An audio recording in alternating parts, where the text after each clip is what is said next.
ফাঁস পড়ে কিনা। অনেকদিন ধরে মাছ ধরা হয়নি, মাছ অনেক বড় হয়েছে।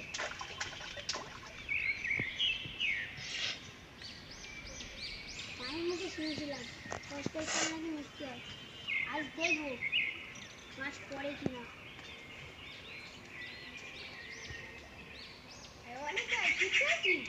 হ্যাঁ রে ভাই, কটা মাছ উঠলো?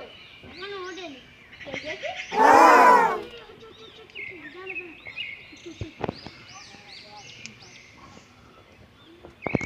ও বেকার ভাগবে এখানে।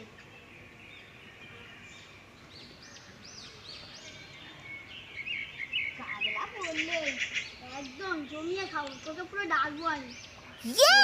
ভাই দিয়ে খেয়ে হাতে জানি ঠিক আছে।